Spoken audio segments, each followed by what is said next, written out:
നീ എന്താ മോളെ, ഉറങ്ങിയില്ലേ? ശങ്കരനായിരുന്നു. ഈ നേരത്തെന്താ ചായ്പിൽ? അത് ഏട്ടാ, ഞാൻ മറപ്പുരയിൽ പോയതാ. അമ്മയെ വിളിക്കാറുന്നില്ലേ കുട്ടിയെ? ഈ നേരത്ത് ഇറങ്ങി നടക്കല്ലേട്ടോ. ഇല്ല ഏട്ടാ. എന്നാ പോയി കിടന്നോ. നീലിമ തന്റെ മുറിയിലേക്ക് പോയി കട്ടിലിലിരുന്നു. പെട്ടെന്നാണ് ജനലിൽ മുട്ടുകേട്ടത്. നീലിമ ഭയത്തോടെ ജനൽ തുറന്നു നോക്കി. ജനലിനപ്പുറം പെട്ടെന്ന് വൈശാഖൻ വന്നു നിന്നു. അപ്പോ എന്നോട് ഇഷ്ടമൊക്കെ ഉണ്ട്, അതല്ലേ നിന്റെ ഏട്ടനോട് നീ കള്ളം പറഞ്ഞേ? നീലിമ ദേഷ്യത്തോടെ വൈശാഖനെ നോക്കി. ഇങ്ങനെ നോക്കല്ലേ പെണ്ണേ, ഈ നോട്ടം കണ്ടിട്ടല്ലേ ഞാൻ വീണുപോയത്. നീലിമ കണ്ണുകൾ അടച്ചു. ഇങ്ങനെ കണ്ണടച്ച് നിൽക്കുമ്പോഴാ ഞാൻ ആദ്യമായി നിന്നെ കാണുന്നേ. വൈശാഖൻ ചിരിച്ചു. നീലിമ കണ്ണു തുറക്കുമ്പോൾ ഒരു തുള്ളി കണ്ണുനീർ കവിളിലൂടെ ഒലിച്ചിറങ്ങി. അത് വേണ്ട, ഇങ്ങനെ കാണാൻ എനിക്കിഷ്ടമല്ല. വൈശാഖൻ അഴിക്കുള്ളിലൂടെ കൈകടത്തി നീലിമയുടെ കണ്ണുനീർ തുടച്ചു. ഈ കണ്ണിൽ ആ ദേഷ്യവും പേടിയും മതി, കണ്ണുനീർ ചേരില്ല നിനക്ക്. ഞാൻ പോവാ.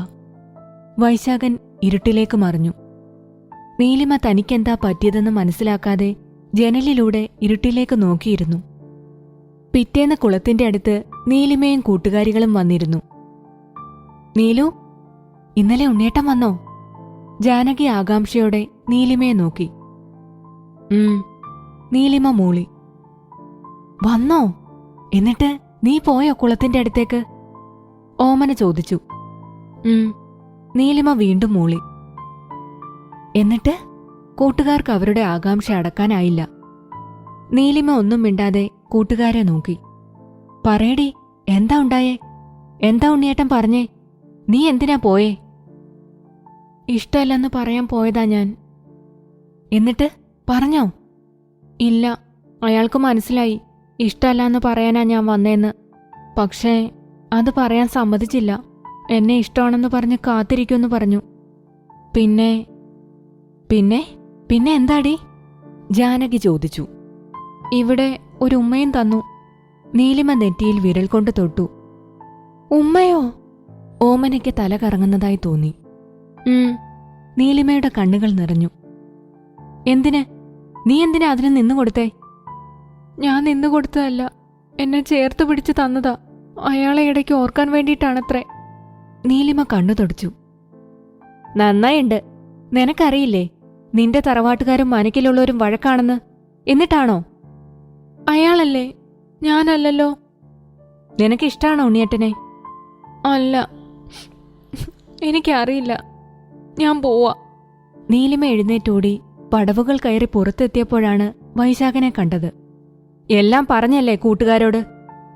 വൈശാഖൻ ദേഷ്യപ്പെട്ടു. വൈശാഖന്റെ ദേഷ്യം കണ്ടപ്പോൾ നീലിമയ്ക്ക് പേടിയായി.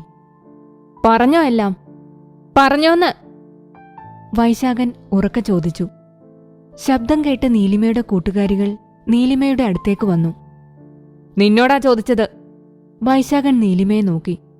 വാടേ, നമുക്ക് പോകാം, ഓമന പറഞ്ഞു. നീലിമ ഒഴികെ എല്ലാവരും ഓടിപ്പോയി മാറി നിന്ന് അവരെ നോക്കി. നിനക്കെന്താ, ചെവി കേൾക്കില്ലേ? കേൾക്കും. നീലിമ തല താഴ്ത്തിക്കൊണ്ട് പറഞ്ഞു. നീ എന്താ നിന്റെ കൂട്ടുകാരോട് പറഞ്ഞേ? ഇന്നലെ കാണാൻ വന്നെന്ന്. പിന്നെ? വൈശാഖൻ ചോദിച്ചു. നീലിമ കരഞ്ഞു. കരയരുത്, ഞാൻ പറഞ്ഞിട്ടുണ്ട് നിന്നോട്. പിന്നെ ഞാൻ നിനക്കൊരു കാര്യം തന്നത് നീ പറഞ്ഞോ? നീലിമ മൂളി. മുഖത്തേക്ക് നോക്ക്. നോക്കാൻ. നീലിമ വൈശാഖന്റെ മുഖത്തേക്ക് നോക്കി. അതൊക്കെ അവരോട് പറയാൻ പാടുണ്ടോ? നമ്മൾ മാത്രം അറിയേണ്ട കാര്യല്ലേ? ഇനി ഇങ്ങനെ ഉണ്ടാകാൻ പാടില്ല, കേട്ടോ? കേട്ടു, നീലിമ പറഞ്ഞു. പേടിച്ചോ? വൈശാഖൻ ചിരിച്ചുകൊണ്ട് ചോദിച്ചു. വൈകിട്ട് അമ്പലത്തിൽ വരില്ലേ? വൈശാഖൻ ചോദിച്ചു. ഇല്ല, വരില്ല. നോക്കാലോ നമുക്ക്. താൻ വരും, ഇല്ലെങ്കിൽ നിന്റെ വീട്ടിലേക്ക് ഞാൻ വരും. എന്തിനാ ഇങ്ങനെ പേടിപ്പിക്കുന്നേ? ഞാൻ വരില്ല, എനിക്ക് നിങ്ങളെ പേടിയാ. ഇങ്ങനെ പേടിപ്പിച്ചിട്ടാണോ സ്നേഹിക്കുക? വൈശാഖൻ ചുറ്റും നോക്കി. കരയല്ലേ? ശരി, ഞാൻ പേടിപ്പിക്കുന്നില്ല. പക്ഷേ ഇന്ന് അമ്പലത്തിൽ വരണം. ഞാൻ കാവിന്റെ അടുത്ത് കാണും. വന്നില്ലെങ്കിൽ എനിക്ക് പേടിപ്പിക്കേണ്ടി വരും. വരാം. നീലിമയുടെ മുഖത്ത് ദേഷ്യം വിരിഞ്ഞു. പൊയ്ക്കോ, ഇനി ഇതവരോട് പറയണ്ട, വൈശാഖൻ പറഞ്ഞു. നീലിമ വൈശാഖനെ നോക്കിക്കൊണ്ട് തിരിഞ്ഞു നടന്നു. വൈകിട്ട് വൈശാഖൻ കാവിൽ വന്നിരുന്നു. നാഗമരത്തിൽ നിന്ന് വീണ പൂക്കളെ എടുത്ത് വൈശാഖൻ നോക്കിയിരുന്നു. പതിയെ ഇരുട്ടായി തുടങ്ങി. അമ്പലത്തിൽ ശ്രീകൃഷ്ണചരിതം പ്രഭാഷണം തുടങ്ങി. വൈശാഖൻ കാവിലാകെ നോക്കി. കാവിൽ നല്ല ഇരുട്ടായിരുന്നു. ആരോ വരുന്നതുപോലെ വൈശാഖന് തോന്നി. കാവിൽ കത്തിച്ചു വച്ചിരിക്കുന്ന വിളക്കിന്റെ വെളിച്ചത്തിൽ പരിഭ്രമത്തോടെ ചുറ്റും നോക്കുന്ന നീലിമയെ വൈശാഖൻ കണ്ടു. വൈശാഖൻ എഴുന്നേറ്റ് നീലിമയുടെ അടുത്തേക്ക് ചെന്നു. വൈശാഖനെ കണ്ടപ്പോൾ നീലിമ തല താഴ്ത്തി. എനിക്ക് വേഗം പോകണം. കാവിൽ പ്രാർത്ഥിക്കാനാണെന്ന് പറഞ്ഞ ഞാൻ വന്നേ. എല്ലാവരും പ്രഭാഷണം കേൾക്കുന്നിടത്തുണ്ട്. വൈശാഖൻ മൂളി. വൈശാഖൻ ഒന്നും പറയാത്തതുകൊണ്ട് നീലിമ വൈശാഖനെ നോക്കി. നമുക്കവിടെ ഇരിക്കാം, വൈശാഖൻ പറഞ്ഞു. വൈശാഖൻ ഒരിടത്തിരുന്നു. അല്പം മാറി നീലിമയും. നിന്റെ നാളേതാ? വൈശാഖൻ നീലിമയെ നോക്കി. ചോദി എന്തേ? ഹാവൂ, സമാധാനമായി. എന്തേ? എനിക്ക് ചോദ്യനാള് മാത്രമേ ചേരൂ, വൈശാഖൻ പറഞ്ഞു. എന്നെക്കുറിച്ച് വല്ലതും അറിയോ?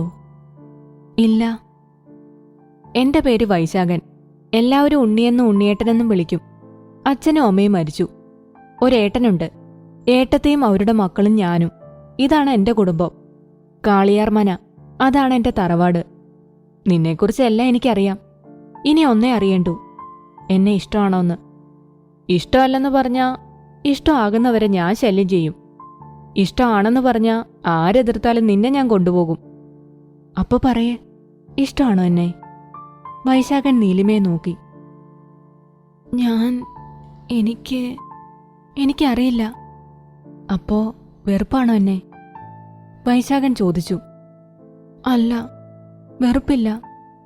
പക്ഷേ എനിക്ക് പേടിയാ. എന്നെയോ? അല്ല, അതെ, നിങ്ങളെ പേടിയാ. എന്തിനാ എന്നെ പേടിക്കുന്നേ? നിന്നോട് പറഞ്ഞാ നീ അനുസരിക്കില്ലെന്ന് എനിക്കറിയാം. നിന്റെ കൂട്ടുകാരികളെപ്പോലെ നീ ഒരു തൊട്ടവാടിയല്ല. നിനക്ക് കുറച്ച് ധൈര്യമൊക്കെ ഉണ്ട്. അതല്ലേ എന്നെ വഴിയിൽ തടഞ്ഞു നിർത്തിയത്? അതുപിന്നെ ഞാൻ വെറുതെ തടഞ്ഞു നിർത്തിയതാ. എന്തായാലും നീ തടഞ്ഞു നിർത്തി. എന്തിനാ തടഞ്ഞു നിർത്തിയേ? അതല്ലേ ഞാൻ എന്റെ മനസ്സിലുള്ളത് പറഞ്ഞേ. വൈശാഖൻ നീലിമയെ നോക്കി. ഞാൻ പോവാ. നീലിമ എഴുന്നേറ്റതും വൈശാഖൻ നീലിമയുടെ കൈ പിടിച്ചു. എന്തെങ്കിലും ഒന്ന് പറഞ്ഞിട്ട് പോടോ, ഇല്ലെങ്കിൽ എനിക്ക് സങ്കടാവും. ഇഷ്ടമാണെങ്കിലും അല്ലെങ്കിലും. നീലിമ വൈശാഖനെ തിരിഞ്ഞു നോക്കി. എനിക്കറിയില്ല ഉണ്ണിയേട്ടാ, വെറുക്കാൻ കാരണമൊന്നുമില്ല എനിക്ക്. അപ്പോ ഇഷ്ടമാണെന്ന് ഞാൻ വിശ്വസിച്ചോട്ടെ? വൈശാഖൻ ചോദിച്ചു. നീലിമ മൂളി. മതി, ഇത്ര കേട്ടാൽ മതി. ഇനി പൊയ്ക്കോ. വൈശാഖൻ നീലിമയുടെ കൈവിട്ടു. നീലിമ വൈശാഖനെ നോക്കി ചിരിച്ചു. നീലിമ വൈശാഖനെ കെട്ടിപ്പിടിച്ചു. അന്നൊക്കെ എന്ത് രസമായിരുന്നല്ലേ ഉണ്ണിയേട്ടാ. പിന്നീട് അമ്പലവും ഇടവഴികളും ഒക്കെ നമ്മുടെ ആയിരുന്നു. പിന്നെ മഹേന്ദ്രൻ എന്നോട് മോശമായി പെരുമാറിയതറിഞ്ഞ് ഉണ്ണിയേട്ടൻ അയാളെ തല്ലിയപ്പോഴാണ് എല്ലാരും അറിഞ്ഞേ. അതിനുശേഷം എന്നെ പൂട്ടിയിട്ടതും നാളുകൾക്ക് ശേഷം ആ വാതിൽ തുറന്നത് ഉണ്ണിയേട്ടനാ. എന്നെ വിളിച്ചിറക്കിക്കൊണ്ട് പോയതും താലി കെട്ടിയതും എല്ലാം ഓർമ്മയുണ്ടെനിക്ക്. മതി നീലു, ഉറങ്ങണ്ടേ നമുക്ക്? ഈ ഭൂമിയിലെ അവസാന ഉറക്കാണ്. അറിയാം. ഒരുപാട് ഉപദ്രവിച്ചു നമ്മളവരെ, അല്ലേ? ആരാകും ഉണ്ണിയേട്ടാ മഹേന്ദ്രൻ? അറിയില്ല. നാളെയാ ആ ദിവസം. എല്ലാം കലങ്ങി തെളിയുന്ന ദിവസം. നമ്മളെക്കൊണ്ട് കഴിയുന്നത് ചെയ്യാ. വൈശാഖൻ നീലിമയെ നോക്കി. ശ്രീനാഥിന് കണ്ണു തുറക്കാൻ നല്ല ബുദ്ധിമുട്ട് തോന്നി. രാധു, ശ്രീനാഥ് വിളിച്ചു. രാധു, രാധു. ശ്രീനാഥ് എഴുന്നേറ്റു. രാധു. ശ്രീനാഥ് കിതച്ചുകൊണ്ട് രാധികയെ നോക്കി. രാധു, രാധു. ശ്രീനാഥ് രാധികയെ കുലുക്കി വിളിച്ചു. രാധിക കണ്ണു തുറന്നു. ശ്രീയേട്ടാ, ശ്രീയേട്ടാ, ഞാൻ കണ്ടു. നീലിമയെ, വൈശാഖനെ ഞാൻ കണ്ടു. ശ്രീയേട്ടനെ പോലെ തന്നെയുണ്ട് വൈശാഖൻ. ശ്രീ രാധികയെ നെഞ്ചോട് ചേർത്ത് പിടിച്ചു. എങ്ങനെയാ രാധു, ഞാനിന്ന് നിന്നെ കാവിൽ വിളക്ക് വയ്ക്കാൻ വിടുക? പറ്റില്ല. വേണ്ട, ഒന്നും വേണ്ട രാധു. എന്താ ശ്രീയേട്ടാ? നീ ബാഗെല്ലാം പാക്ക് ചെയ്, നമുക്ക് ബാംഗ്ലൂർക്ക് പോകാം ഇപ്പൊ തന്നെ. ശ്രീനാഥ് കട്ടിലിൽ നിന്ന് എഴുന്നേറ്റു. ഇപ്പോഴോ? എന്താ പെട്ടെന്ന്? ഒന്നും ഇങ്ങോട്ട് മിണ്ടണ്ട, ഞാൻ പറയുന്നത് കേട്ടാ മതി. പോകാം നമുക്ക്. ചെല്ല്, പോയി ഡ്രസ്സെല്ലാം പാക്ക് ചെയ്. ശ്രീനാഥ് ടവലെടുത്ത് കുളിക്കാൻ പോയി. എന്താ ഇപ്പോ ഉണ്ടായത്? അച്ഛനോട് പറയാം. രാധിക താഴേക്ക് പോയി. അച്ഛാ, പേപ്പർ വായിച്ചുകൊണ്ടിരുന്ന സഹദേവനെ രാധിക വിളിച്ചു. എന്താ മോളെ? ശ്രീയേട്ടൻ ബാംഗ്ലൂർക്ക് പോവാന്ന് പറയാ എന്നോട്. ഡ്രസ്സെല്ലാം പാക്ക് ചെയ്യാൻ പറഞ്ഞു. ഇപ്പൊ തന്നെ പോണത്രേ. പോവാനോ? ഇന്ന് പൂജയല്ലേ? അരുൺ ചോദിച്ചു. പോവാനാ പറയുന്നേ. എനിക്കറിയില്ല എന്താ പറ്റിയെന്ന്. രാധിക സോഫയിലിരുന്നു. ഇന്ന് പൂജയല്ലേ, എന്നിട്ട് അവനെന്താ പോകണമെന്ന് പറഞ്ഞേ? ശ്രീജ രാധികയുടെ അടുത്തിരുന്നു. കുറച്ചു നേരത്തിന് ശേഷം ശ്രീനാഥ് താഴേക്ക് വന്നു. രാധികേ, നിന്നോട് ഞാൻ എന്തെങ്കിലും പറഞ്ഞിരുന്നോ? ശ്രീനാഥ് ദേഷ്യപ്പെട്ടു. നീ മോളെയും കൂട്ടി ബാംഗ്ലൂർക്ക് പോവാണോ? സഹദേവൻ ചോദിച്ചു. അതെ, പോവാണ്. നീ വന്നേ. ശ്രീനാഥ് രാധികയുടെ കൈ പിടിച്ചു. ഇന്ന് പൂജയാണ് കാവിൽ, നിനക്കറിയില്ലേ അത്? അറിയാം, അതുകൊണ്ട് തന്നെയാ പോകണമെന്ന് പറഞ്ഞേ. എനിക്ക് വയ്യ. ശ്രീ! സഹദേവൻ ഒച്ചയെടുത്തു. ശ്രീജെ, മോളെ അകത്തേക്ക് കൊണ്ടുപോ. ശ്രീജ രാധികയെ അകത്തേക്ക് കൊണ്ടുപോയി. എനിക്ക് വയ്യച്ചാ അവളെ മരണത്തിന് വിട്ടുകൊടുക്കാൻ. റിസ്ക് എടുക്കാൻ വയ്യ അവളെ വെച്ച്. എന്നെക്കൊണ്ടാവില്ല. ഗൗരിയെ നഷ്ടപ്പെട്ടതിനേക്കാൾ വേദനയാകും ഇതെനിക്ക്. അങ്ങനെയൊന്നും ഉണ്ടാകില്ല. മുഴുവന്നൂർ അവിടേക്ക് വന്നു. ഉറപ്പു പറയാമോ? ഉറപ്പുതാ എനിക്ക്. എന്റെ രാധുവിന് ഒരാപത്തും പറ്റില്ലെന്ന്. പറ്റുമോ? മുഴുവന്നൂർ ഒന്നും മിണ്ടിയില്ല. ഇല്ലല്ലേ? എന്റെ മനസ്സൊന്ന് പതറിയാൽ അവളെ എനിക്ക് നഷ്ടപ്പെടും.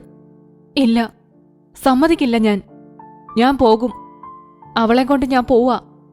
മതി. ഒരു തെറ്റുപോലും ചെയ്യാതെ ഞാൻ അനുഭവിക്കുന്നത് എനിക്കേ അറിയൂ. വയ്യ. ശ്രീനാഥിന് മടുത്തു.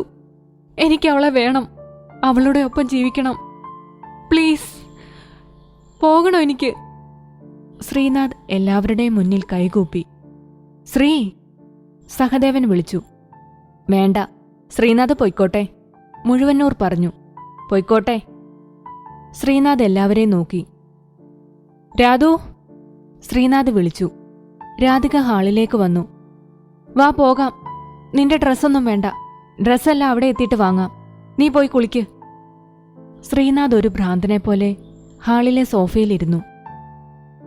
മുഴുവന്നൂർ അരുണിനെ നോക്കി. അരുൺ അകത്തേക്ക് പോയി തിരികെ വന്നു. മുഴുവന്നൂർ സച്ചിയെയും സഹദേവനെയും നോക്കി. അരുൺ ശ്രീനാഥിന്റെ അടുത്തെത്തിയതും എല്ലാവരും കൂടി ശ്രീനാഥിനെ പിടിച്ചു. എന്താ അച്ഛാ? എന്നെ വിട്. സച്ചി! ശ്രീനാഥ് കുതറാൻ ശ്രമിച്ചു.